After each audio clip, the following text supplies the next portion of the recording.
May I have like a quick All the clickers, I guess. Okay. Hi guys again.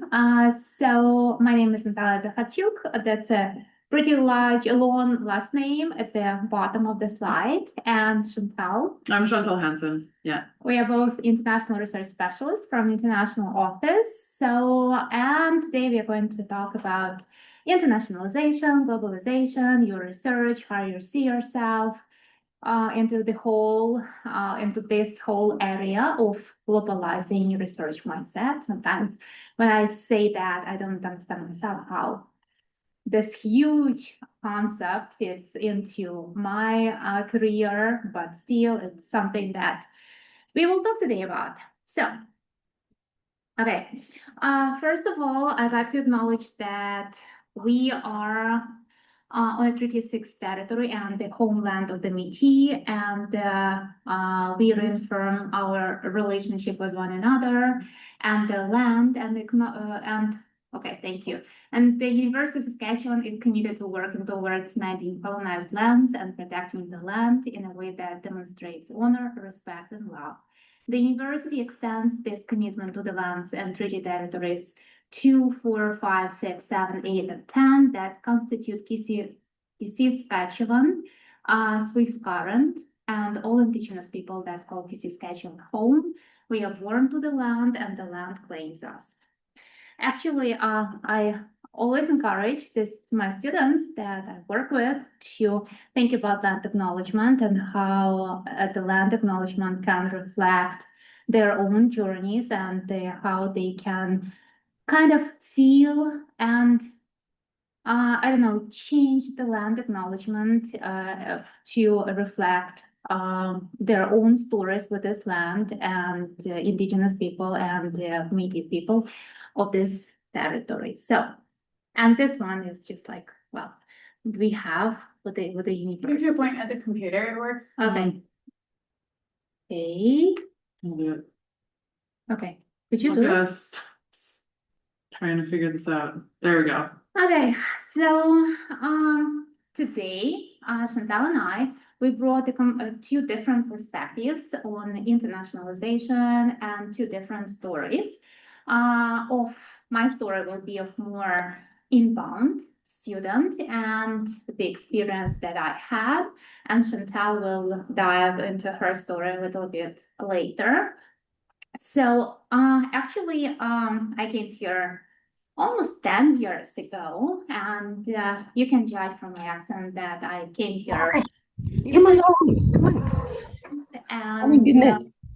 I had the whole path and the whole career there with the associate professor and senior researcher at one of the leading Ukrainian institutions. And then life changed completely. And hello, Canada. So my experience was quite interesting. It's just like it resembled like you're diving into waters. You don't see what's there. You kind of know how to swim, but still it's more like, okay, feel the water and go with the flow. So I had quite some challenges, academic, cultural, and even weather, I don't know, shocks. So in my first year, I had like 500 plus different pictures of the same area covered with the snow. And it was September picture, October picture, November picture, December picture. And I was sending those pictures to my family and they were asking like, yeah, so do you have something different there, but winter? Like, is there any other seasons there? So yeah, and I looked through my phone when I was getting ready to this presentation, and I just remembered that because, like, I have the pictures of plains everywhere is plain compared to hilly and area and like forest in Ukraine, and a lot of snow, like snow and nice sunset. So sunset, snow, plains. Also, I found a very interesting expression because apparently moving across the world wasn't challenging enough.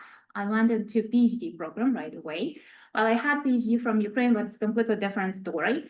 And with the skills that you have already built throughout your life, acquiring new skills and finding yourself in a new, sometimes challenging, but also very different environment. It takes a lot of efforts, but also it tries you to try something new, to build some new skills, to go through new experiences. And it was really exciting. So the two pictures with the world map and the window that I'm holding, those were from different conferences that I traveled as a part of my journey. And all those experience, even the smallest one, like attending classes or participating in the conferences or working with the different people, different groups, communities, building new networks, all those experience in a long run contributed to building my CV and to understand where I can go from here. It's not that I didn't like the best that I have, but it's something that okay, I should try and learn as I go, and maybe there is some new opportunities for me there. So the two last pictures are the proof that surviving writing school is definitely a team sport. So I don't know where you are in your programs, and we will ask you about that a little bit later. But it's just, I wonder if building networks and communicating with each other or even participating in these groups would be something that is like helping you to go through your um, programs or to succeed in, I think we both clicked, right? Oh, Succeed in your careers. Okay, so now. I wasn't trying to make you move faster or anything. Oh no, it's just like a habit. Habit, yeah. When you go, you start. Yeah, keep going and then get faster and faster. So Natalia told a story about coming to Canada and starting her program here and adjusting to that life. I did the opposite thing. So I was born in Saskatchewan. I was raised here. My father is a farmer. He grew up on the prairies right near Rosetown by Tessier and Harris. So he was very familiar with here. My mom's from Ottawa, so we were a family raised on the prairies. I was used to the winter as a young person, but as I was growing up, I started to realize that I really wanted to learn about other places and learn about other people and try to really figure out my place in the world that way. And so a lot of what I don't people are waving through the window. I don't know if I know. Wait and back. So yeah, my goal was to I wanted to go from high school to traveling around the world. So my whole impression of myself was, hey, I'm this free-spirited person. I can just go out into the world and I'm going to be perfectly fine. 17-year-old me was thinking. So I applied this is a typo here, but I applied for this program called Canada World Youth at the time to volunteer in Costa Rica or somewhere in Africa. I forgot what country it was. So I got placed in Costa Rica. So you go for a month and you do this whole thing. You lived with a host family and whatever. So I have all this confidence going into this situation. And so when I got there, first I realized I didn't know how to speak Spanish because I knew French. That was not something I was like, oh, French, I'll be able to figure it out. They're completely different languages. Second, I hadn't really lived away from my parents, let alone in another country with another family who does not speak the language. So culture shock was pretty jarring for me, to say the least. I think that 4-week period was a really fast forward in my personal growth and development. I had to first just tell myself, this is not something you need to escape from. Everything's fine. You're just not used to this. And it kind of prompted me to think, okay, so if I'm not that person that I thought I was, how do I work towards becoming that? How do I learn more Spanish? How do I get more comfortable in other places? How do I push my boundaries to feel like I can actually do these things without getting totally intimidated right when I get to that place? So my whole story was kind of the opposite thing that you went through, going somewhere else. And then that kind of started the trajectory of my life in terms of addressing those questions that I had, having that goal of feeling more comfortable traveling to other places by myself, and then kind of building my my school, my university, my life experiences around those goals at that point in time. I'm a believer that if you're scared of something, that's maybe an indication that you should do that thing so that you can address that fear and build those skills you need to have to do whatever you want with your life. Because at some point or another, you're going to come up against something that you're scared of. And if you haven't addressed those fears, then it might be a barrier, you know, to something that's bigger and better for your life. So I started in Costa Rica, and then after that, I went to Peru for another 8-week trip just to kind of test a couple years later. Had I gotten better at Spanish? Was I able to do these things for longer periods? That worked out. And then getting into university, I decided I wanted to do a study abroad in Guatemala. So I was in Guatemala for 6 months during that period. And then that really shifted my focus too in terms of my school life. I got to see a couple of projects, tourism projects specifically, that were done very poorly and didn't take the community into consideration. So that got me thinking about what maybe I wanted to do for my master's to address issues in international tourism, mass tourism like resorts, cruise ships, that type of thing. So then I ended up going and doing my master's in the University of Ottawa, and I went to Peru to study this coffee cooperative that had like a tourism project. Well, they told me it had a tourism project. They didn't. They were planning one and it never got off the ground. So my project then turned into what's successful to why didn't this work, right? Because that's how you have to change your research when you're doing anything in grad school. You never ever find what you're expecting to find. So, you know, after all these growth periods of learning how to adapt and change, something like that wasn't really that huge of a shock. But I had to then, you know, apply those skills and learn how to adapt and change and do what I needed to do to get the work done.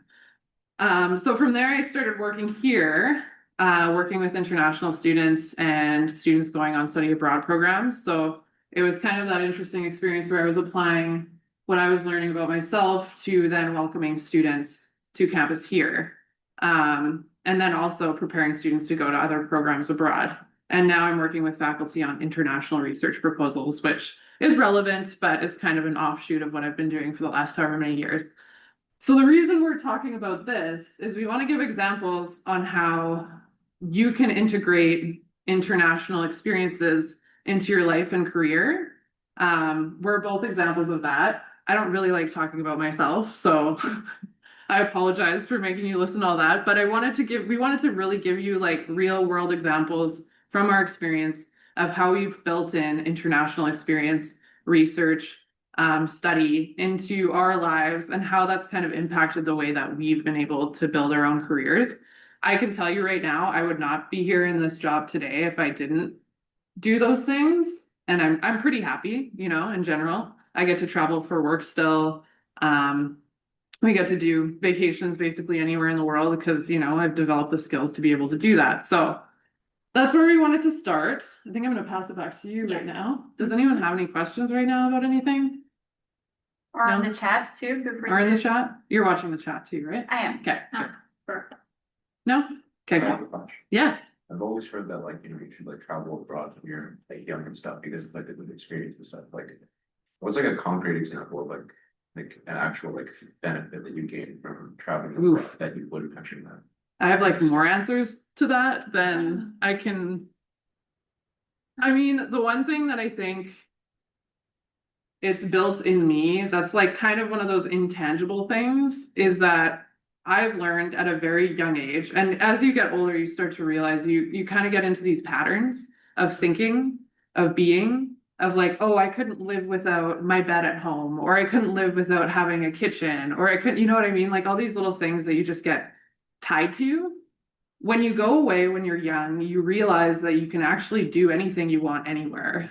And so you have this kind of confidence, not like I'm not a huge public speaker. I don't, you know, I enjoy it to a degree, but like you get this confidence where it's just like, even if something's challenging, you know that you've navigated something elsewhere in a different country, in a different language that you never thought you could navigate. And you gain this confidence around like uncertainty, you know, things that might come up in your life that are challenging. you've built some resilience to be able to approach those things. And a lot of that still comes out in me as an adult who's gone through different types of things in my life related to health or family or whatever the case may be. And I'm just like ready to jump on and just figure it out because I built those skills as an individual without my parents, sometimes without friends, just navigating systems in a different place. So that was the hugest thing for me. Definitely resilience and persistence, new high level. And it's just like the confidence that you have, like you can do everything. Like you, not like you are on the top of the world and you are all mighty and powerful and you can do everything, but within your area of influence, you can do what you need to do and be successful in that. But also, it helped me build like a huge intercultural skill set, like avoid conflicts, try I'm better in understanding other people's emotions, feelings, even like gestures, because language is not we tend to rely on language a lot. Like we tend to listen to the words and hear what they and interpret their meanings. Even like AI is built on the language models, right? But language is not the only way of communicating. Gestures, even like a face expression, or even like I don't know, like how you say this, like vocalization, vocalization. things like that, Thank you so much. And even admitting to myself, like, oh, I'm weak in this, but I can do better. It's a strength. English is not my strong side. Like when I'm tired, my English is worse.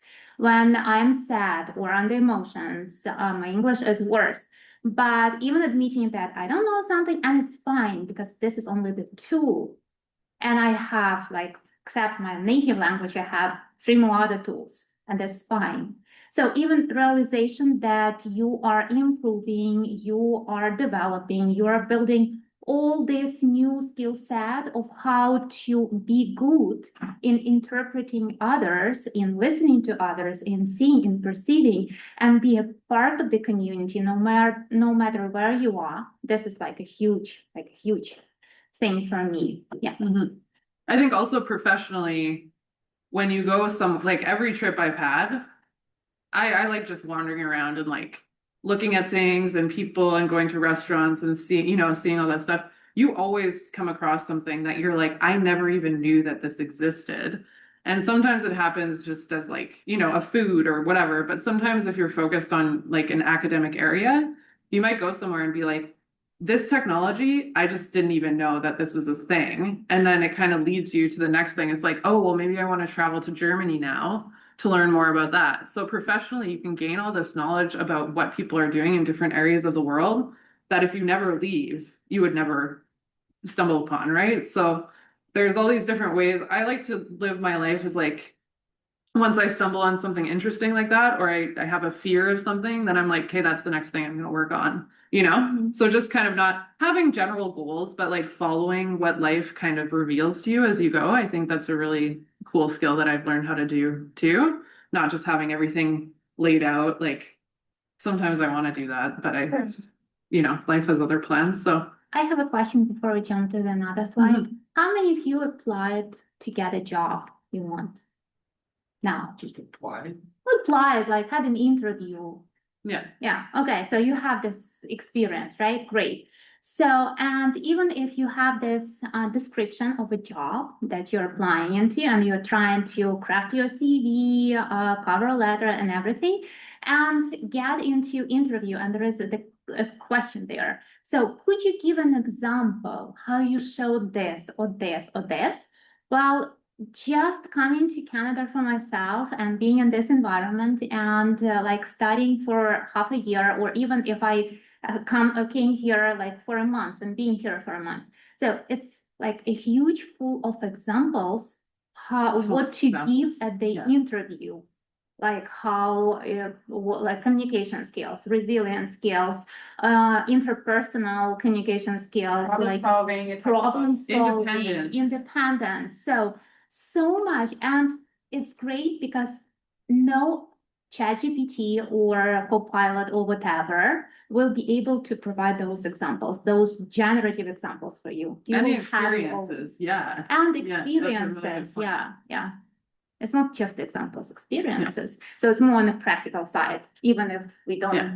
Does that answer your question? Get certain insights. Yeah. About life in general, just like you learn a lot basically when you Mm-hmm. travel, even though it's not exactly something super tangible. Yeah, and I like it's hard to explain it because when you've had that experience, like sometimes it's like, is there when something happens, you're like, where's the adult in the room? It's like you kind of become your own adult by going through that experience.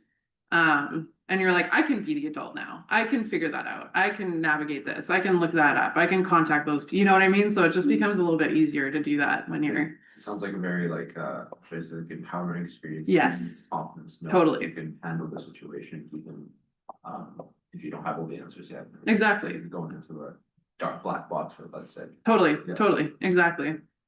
Okay. On to the fun stuff. So those were our personal stories and what we did in our lives, Chantal and myself. Now it's more like a collective thing. So our international office, it's more than Chantal and I, but we are the key players there for sure. Yeah.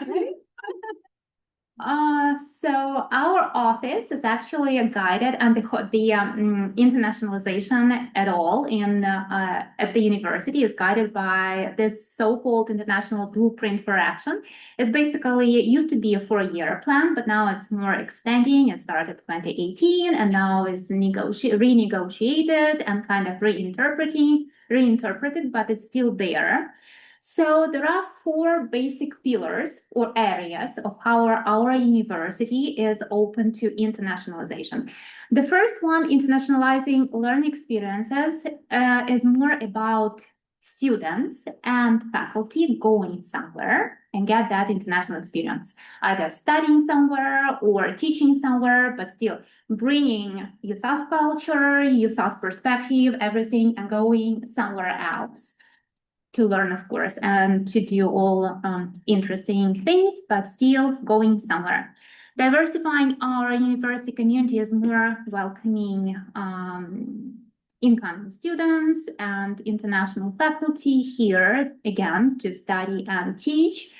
And these 2 pillars, we have ISAC Center, International Study, International Student Study Abroad Center. Yeah. Have you heard about it? It's in the tunnels. Yeah, it's right by the right by court. Close to the library. So these 2 pillars belong kind of or guide their office, the work of their office. We are dealing with the 3rd and the 4th pillar. It's basically everything that is related to research done by our community, either outside Canada or with money that is given from international agency to us to do the research, or with the international partners. So all research activities involving including graduate research, which can kind of falls into international research, belong to us. And also we are dealing with the different delegations that come to our universities. University.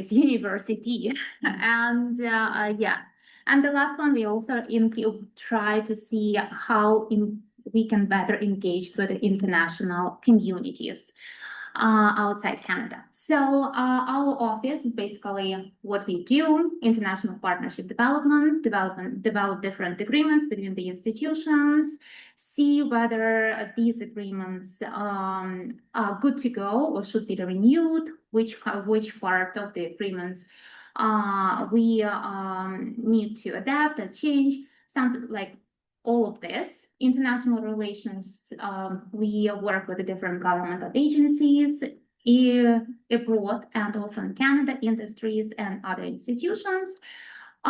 We represent USASCA at international conferences, but also we organize conferences here. We do a lot of, like Chantal and I, like we mainly deal with the number three, international research support. So basically, whatever you see, whether helping our faculty to find money to do their international research, but also to build international research properly, we are there, and delegation support, as I already mentioned.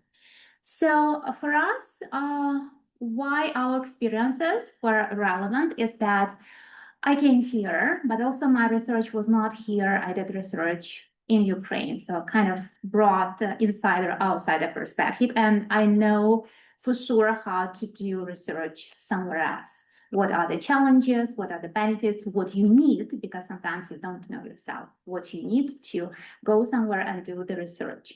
Chantal, you probably have the same. The experience that you have, like help you a lot to understand how to do research outside the country. And also now we are trying to help our faculty to understand what it takes to do research elsewhere, not only in Canada, in our labs, in like, this comfortable environment, but also where there is no infrastructure or systems or networks. So what should we do? Where should we go? So this is where our globalization and internationalization fits into our experience and the work of our office. So what we are interested in is, what is your area of study? What is your major? Is there a place for international or globalized in your life? And where is this place? Or maybe you had this experience before. So whatever you like to share, I'm not calling names. I don't know names. Sorry. I'm pretty sure that folks online, if you do want to participate, you could unmute yourself and turn We'll on be your able to hear camera, you. and we would be able to hear you. If not, we can always use the chat. So I see you guys in the room. So do you want to go first and share? Sure. I just finished my second year in undergrad. Okay, I'm doing applied computing, focusing on bioinformatics. awesome. Okay. And when it comes to like doing international stuff, I was actually thinking about doing my PhD over in like Norway or Germany or Denmark or the Netherlands. I haven't picked. Because there is a research institute over there that does the stuff that I'm sort of interested in. They've done things like made cyborg bacteria and Oh, cool. like neuromorphic computing, and it's really cool. And I want to get in on that. And You should try to connect with people, like even now, if there's a faculty member in your department who has done any, there are opportunities for undergrads to participate and go abroad and do something now, and then you can kind of scope out what it is you want to do, right? And we can talk more about that later, but yeah, it's definitely possible. You don't have to wait till a PhD to do that stuff. Okay. Yeah. Just try and see if it's for you. Mhm. If and it's no pressure because it's up to 12 or 48 weeks, depends Yeah, on you. there's a my Any text time of program. the year, and also the funding is there. Mhm. So What about you? I just finished my first year undergrad, in drama, design. Oh, and cool. Computer science. I haven't thought a lot about international yet. Cool. Well, you're here. You can start thinking about it now. And you? Yeah, second year, I just finished my second year of computer engineering. I Okay. also haven't really thought of like international yet, but yeah, I don't know, I'm definitely. Yeah, there's a few. When I was working at ISAC, there was a Finland summer program it was an ICT program at Metropolia University. That was like 2 weeks, 2 or 4 weeks. I don't know if they're still doing it, but it was a few different students went and they had a really cool time, and they were in computer science and computer engineering, and so there might still be something there. I don't know if there's funding for that anymore, but I have no idea. yeah. We have some ideas. If you're looking for something tailored to what it is you're doing, we can suggest some ways to do that. Does anyone online want to? Yeah, Molly Morris said, I'm working as a research assistant this summer, and our project is focused on tools that speech pathologists can use for Tagalog speakers in Saskatchewan. So a potential trip to the Philippines could be great for this project, to immerse into the culture and compare it to the community in Saskatchewan. And Molly says that they'll be done in August to start their masters in SLP. Is she working with are you working with Miriam Comelli? By chance? Let's see. I don't know if you can hear me, but yes, I am. We can hear you. Yeah, we can hear you. I am working with Miriam. Are you working with Miriam? Yes, I am. Awesome. Okay. Yeah. That's cool. I was like, this sounds very familiar. Yeah. That's cool. Yes, it's been great. Yeah. Well, that's cool. Yeah. If you like, I mean, we'll have our contact information up after too. And if you guys like, I don't work in student mobility anymore, but we can give you ideas of what to look at and look for and certainly be a support in that way. And Paige or Remus, who else is in here? Graham, does anyone else want to add? No. The mute signs are staying on. Okay. Or they're typing, if they type out. Okay. You can be their voice. Okay. So we'll go to the next slide here. I'm going to clear this off. So yeah, like I said, there's a few different connections on campus we wanted to highlight. It's kind of confusing sometimes because international does exist in multiple areas, but that also means there's multiple people who can help you or guide you or give you perspectives, and you can kind of put together a plan if you want of your own making with all that information. So first of all, the International Student and Study Abroad Center, I worked there for 6-7 years. So they provide a lot of these mobility programs that we're talking about. So there's summer programs that are anywhere from like 1 week to 2 months, maybe more. So you could participate in those over the summer if you're really, tied in with some courses you have to take with your program. There's full semester exchanges. You guys are still like, if once you get to 3rd and 4th year, it's a little bit harder to be flexible with your courses, but you guys could still kind of plan for that a little bit, just based on where you are, unless you've used all your electives, which I did in my first year. Anyway, you have 4? Applied computing gets 4. One of them's a prerequisite that I filled out and like got the other 3. Electives? I got 3 electives. Oh, that's awesome. That's a good position to be in. Is it? Yeah, Okay. it's not bad. I've seen programs with a lot more. Yeah, my program, I was in international development. So we had a lot of electives, which was fun, but I have a page on the chat. Yeah, sure. I'm in Edwards, majoring in human resources, and I'm planning to do a study abroad in Germany next winter. Oh, awesome. Yeah. That's good. So we're at different stages here, which is awesome. So yeah, the exchange program through ISAC is like you can go for 4 months, 1 semester or 2 semesters.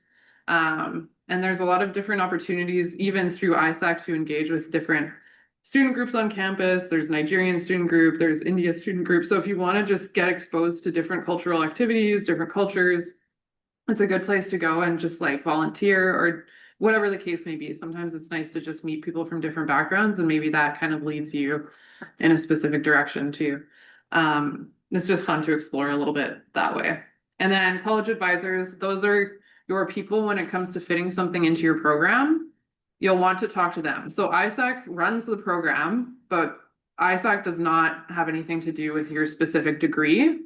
They just have the program. So you'll have to work with an advisor then to make sure when you study abroad that you're making sure, if you have electives, that they'll transfer back as electives, or if you're taking like a core course to your program, that that'll transfer back as well. So they'll look at all the courses and just make sure everything lines up. One thing I always like to mention too is some students are like, okay, so I can go on an exchange maybe for a year. What if all my courses don't transfer back? That's going to put me back a year in my program. It's like, sure, yeah, that it's a delay, but also I now am married. I don't have kids, but I'm married. I have a dog, which is basically a child in my mind.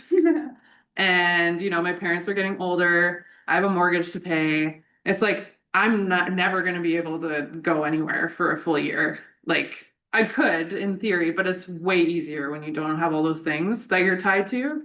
So I highly recommend even if it adds one semester of 2 courses onto your last year of, school, it's like, that's the time to do it, in my opinion. And so you can't go back to those times where you don't have all those responsibilities to take care of. You just can't. And so when students say it's going to take me longer to graduate, I'm like, it's not the worst thing. I think the worst thing is missing out on that opportunity. So just a little pitch for you guys on that. I have another contribution from the chat. Yeah. Freeman said, I'm a 4th year in the sociology program and working as a research assistant for the summer. Our work is focusing on treatment trust in mental health care from Canadian experience. And I'm hoping to study abroad, but I'm not sure when. Awesome. So you came to the right session. Yeah, that's good. That's good. And there's also opportunities not just for undergrad. So if it doesn't work out in your undergrad, which can happen, you can do it in your master's program but always just communicate to professors, to faculty members who you're working with, like, hey, I'm really interested in participating in something internationally. And they might have some ideas for you too. You never know where those conversations can lead.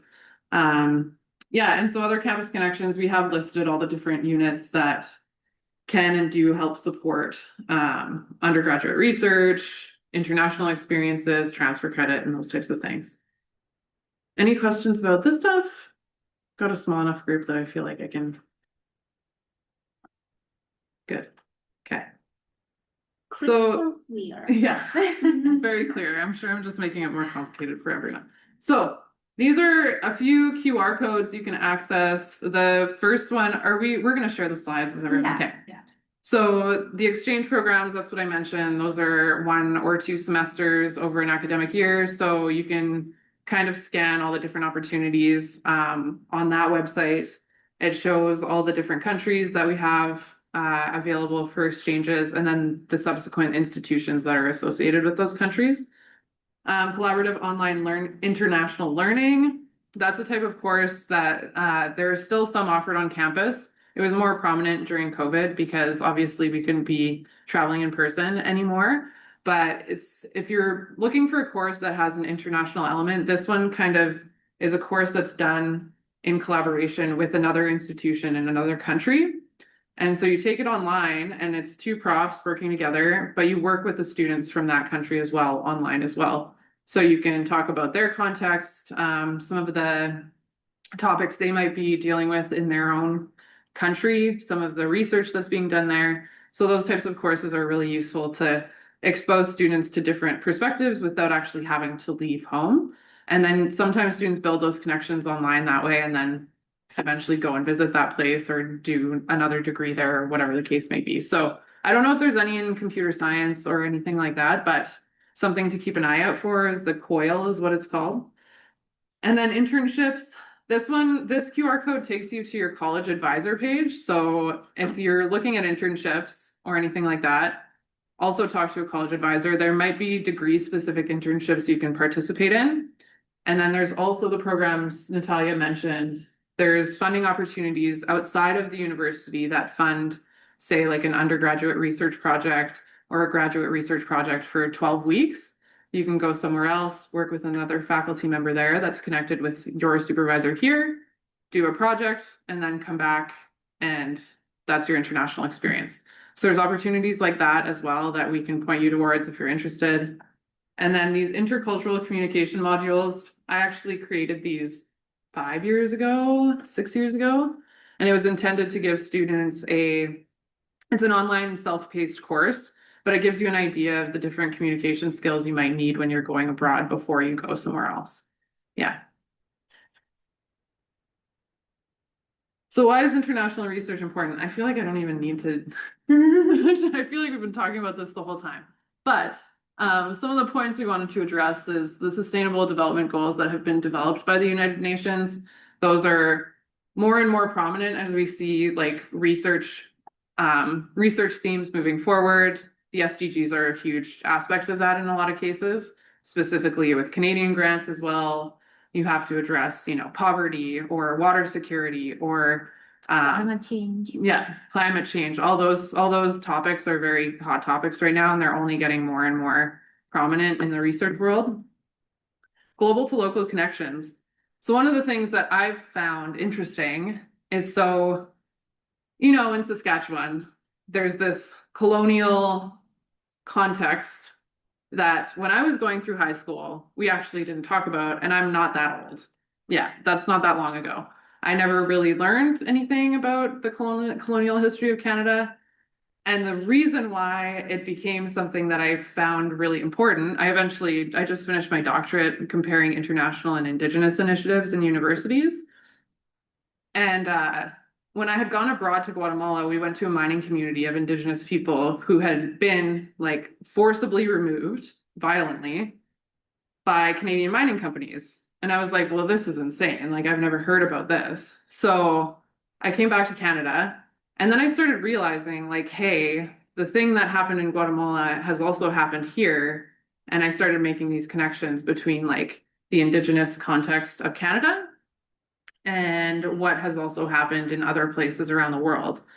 So when you start looking at Canada is just a small, or Saskatchewan's a small microcosm of all the things that are also going on in different areas around the world. And when you start actually digging deeper into these connections, you can start seeing parallels. Sometimes some solutions somewhere else might actually work here.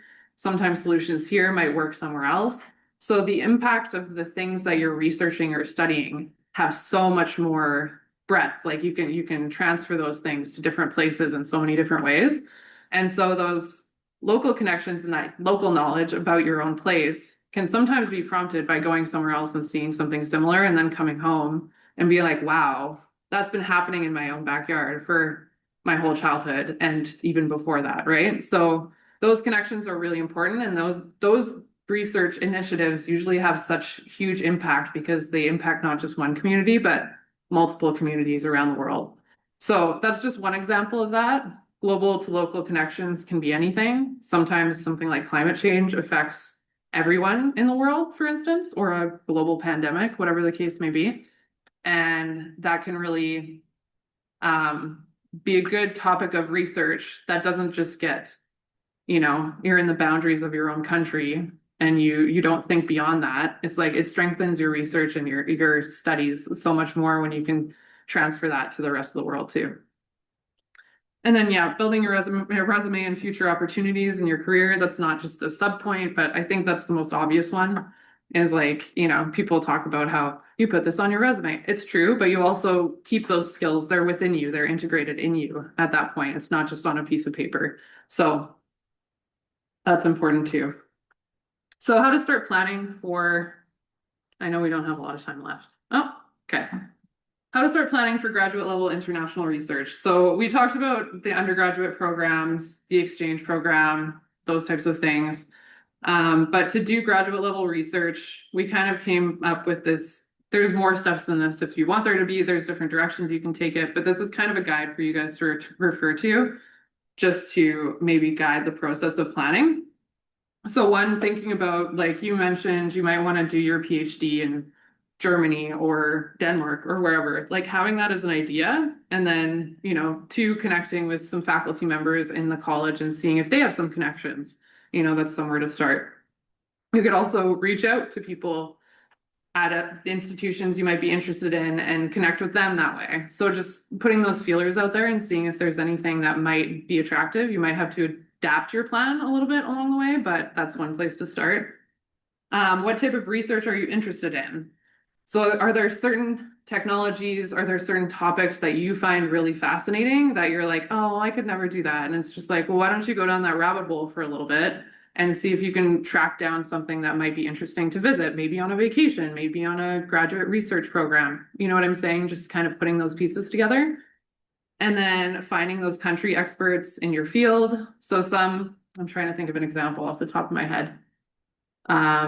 Singapore, for instance, has very good IT tech industry developments at different institutions in their country. So if you track down an institution that maybe has a specific research or a field of research that you're interested in, you can maybe email that person, or it's never a problem to cold email someone if you're interested in kind of exploring the different opportunities that might be there. And people actually read those emails. They do. Yeah, sometimes, of course, not, but there are high chances that they read those emails. So it doesn't hurt to reach out and see if there's anything out there that, you might be able to connect with, and then follow that path wherever it takes you. And then connecting with the college about the different opportunities through there. So college advisors can give you some direction about internships or other opportunities students took part in. And then off-campus organizations too. So we've listed the Saskatoon Council for, is it Saskatchewan? Saskatchewan Council for International Cooperation, Engineers Without Borders, Vets Without Borders. There's a whole bunch of different organizations that you might be able to connect with to see if they have programs you're interested in. Yeah, My Tax is really good as well. You mentioned when we were walking here, the work experience program. Oh, yeah. So Canada has a program with different countries where you can get a work permit. If you're under 35, you can get a work permit to participate in, like, you can just go to a country and then look for a job there. So, and the work permit thing is like a huge thing because it can be a nightmare to try to get one without. So it's like a fast track. You can, I think Japan is one. Yeah. There's a lot of European countries, Australia. And they have different like age ranges and stuff, but for you guys, that's not an issue. Just yeah. I'm like right at the top end of that. Like, oh my God, I have to be here so they can still participate in this. But yeah. Yeah. So I mean, like if you wanted to just go abroad and work, just a regular job and, you know, I don't know, a restaurant, like you could go do that and then make connections that way, right? Like you can be feet on the ground and go around to different universities and try to apply that way, right? So yeah. Have you ever heard of any success stories of somebody reaching out to like another institution, let's say, and they actually like get accepted or something? Yes. You have? Okay. Yeah, I have. I can. That's my story actually. Well, to be honest, I a little bit exaggerated in the emails. That doesn't hurt sometimes. Yeah, but it's just like it's not like I put my experience like, okay, I read your book and now I'm reaching to you. It was kind of like I really related to your experience and everything. And here the story that you described either in the paper or the research you are working really resonated with me. That was kind of the tone of my email. But it was more like I searched the universities, I selected the people, and then I selected what they wrote, and then I read it. And in my emails, I presented like, I came across your paper, and now I'm reaching to you. And we didn't have AI back then. Yeah, but That was a lot of work. Yeah. yeah, so that was more like my hook. But actually, I received I sent, I don't know, 20 emails. That was before AI era. I sent in different institutions here in Canada. USAS was one of them. The other one was BC, University of British Columbia, Toronto, Alberta, and some other, I don't know. So I've heard from BC. And the guy said like, yeah, sure, I'm really interested and please come in a year. And I wanted it right now. I didn't want in a year. I wanted right now. Toronto had the same story. They reached out and said, we don't have the cohort this year, next year, please try again. And 2 people actually said, I'm eager to supervise you, so come here. This university also, I've heard from Professor Jin Zhao and Dr.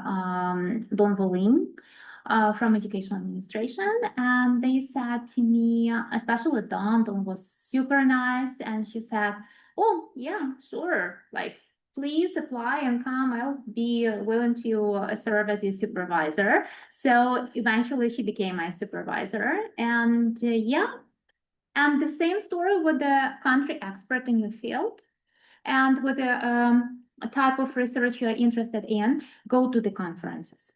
Mm-hmm. Like go to the conferences and meet people there. I caught my external advisor from my PhD committee from the conference. I love that you say caught. Like, Like fishing. I intentionally went there. that's how it feels like. Yeah. I intentionally went there. I saw his presentation. I intentionally went to the to his presentation, and because our topics and our research interests align so well, I bombarded him with questions after his presentation, and he was like, well, he was Ukrainian, so he got me. He understood me completely. But he worked in Hong Kong. He graduated from one of the Canadian universities. So he super nice, but super Ukrainian also. Okay, if you asking me a lot of questions, that mean like you fine. I can work with you. Like it's you have questions, so your mind is working kind of guy. So, and he said, yeah, when I reached out later and said, do you remember me? I was the person who asked you millions of questions after your presentation. So would you be my advisor? And he said, yeah, of course, sure. Happy to. And now we stay connected. So, I mean, it's not like an accidental, but you have to work on this a little bit. But it's not like they are choosing you. You are also choosing them. Yeah, there has to be chemistry there to like not romantic chemistry, obviously, but like chemistry in terms of like the way you work together, and that's kind of how they recommend finding a supervisor too. It's like you're dating, but academically, you're like, do you work this way? Are you hands off? I need more hands on, you know, that type of thing. But never feel shy to like send an email to a random person. What's the worst that can happen? You never get a response. Who cares, right? Forget a no. You already have the no. Yeah, the no's there preemptively because you haven't asked, right? So even if you sent 10 emails and one person's like, hey, yeah, we'd be really interested in hosting you if you're interested in this thing, then that's great. That's one person out of 10. That's pretty good, you know? So we're all go ahead, sorry. It sounded like getting connections and actually like talking to people that are like experts, like it's actually like talking to people sounding like a very important component to it, even though at least in my mind when I think about graduate studies I think, oh yeah, you have to like be actually really good in your field, publish papers and such, but it's also sounding like there's very much relational. Networking is a huge thing, and I did not like networking when I was in grad school. Yeah, but it's like it's building relationships and following what it is you're interested in. Like that's how I had to reframe it, is like I'm creating opportunities for both people here. Like I'm enthusiastic about this, I want to learn more, is there anything I can do to do that? And sometimes for introverted people like myself, I don't like going out there and doing that, but you know, just prompting a conversation is they could lead you to a whole bunch of different things, right? So yeah, it's not a bad idea ever to ask questions, reach out. Yeah. So we have this slide again, but I'm going to skip to this last one. And we're going to do kind of a group chat depending on how many people were in the room. But some of the questions we wanted to ask you guys, have you ever traveled outside of Canada? If you could go anywhere or pack your bags today, what top 2 countries would you love to go to? How do you see international travel fitting into your university experience? If you have been able to think about that just now in the last hour, if this is the first time you've thought about it. And what excites you or concerns you most about going to a different country during your time at USask? So, I mean, you guys are the lucky 3 that are here. So do any of you want to answer any of those questions? I think outside of that academics, I think I would like to go to Japan in the future. Oh, we were just talking about that. On vacation. But yeah. Excellent place to go. I've been there 3 times and I'm starting to think about planning the next trip. So WestJet has direct flights. Not from here. Yeah, but from Vancouver. Canada. From Vancouver, You don't yeah. have to change the flight in another country. Vancouver to Tokyo. Yeah. Molly's It's a long flight. Molly's top 2 countries are Switzerland and Iceland. Ooh, Lots of I want to do Iceland so bad. Well, pretty expensive countries. So that's one thing to You need to save your money, Molly. to think about. But follow your dream. Yeah. This That's is what one she day when I have big girl money one day. Yeah, you will. Yeah. You will. After Yeah. my master's, I'll take a Or travel. Conference. Find a conference and get someone else to pay for it. Yeah. Yeah. Isaac offers some short Conference funding. conference funding for you to go to a conference somewhere abroad. And if you're working with the supervisors, sometimes they do have travel funding Yes. for their larger projects. Mhm. So just hot tip. Hot tip, yeah, talk Yeah. to your supervisors, faculty member, like seriously, just mention it to them.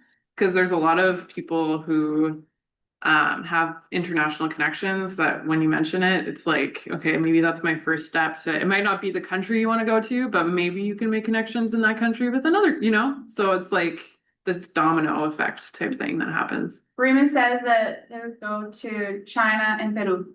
Oh, nice, nice. Mhm. I've been both places. Ooh, Lucky. haven't you been? Lots of places. It just happens. Ukraine. She hasn't been to Ukraine yet. That's Ukraine. Shame. Or Brazil.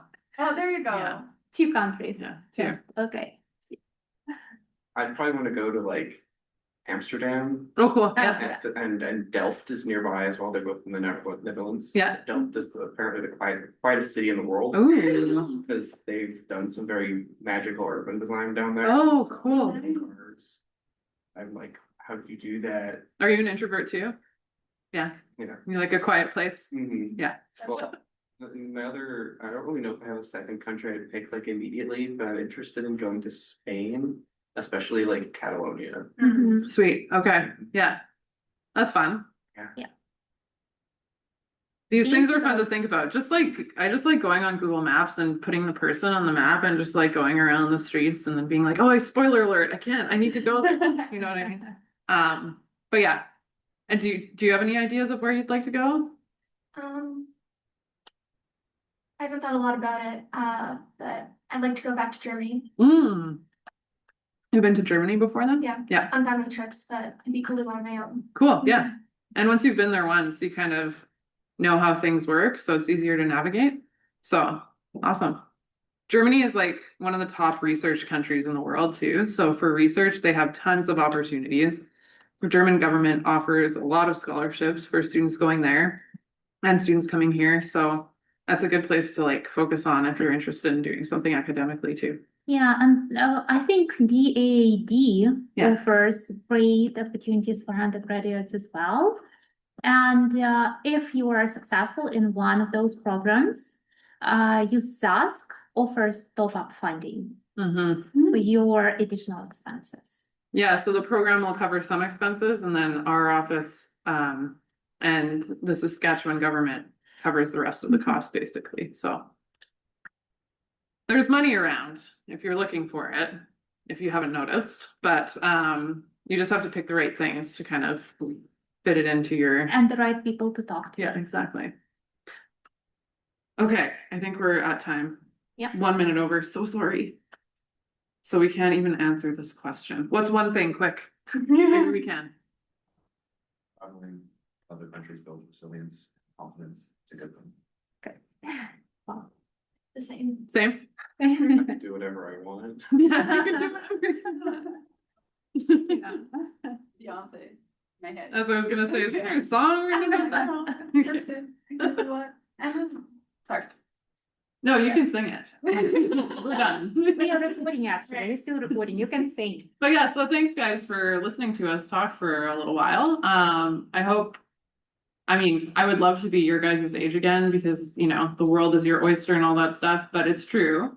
You can just kind of build your life the way you want to do it. And, you know, sometimes things change and you don't get exactly where you want to, but you can end up some cool places if you just put a little effort into it. So yeah, if you guys want to contact us, we're international.office@usas.ca.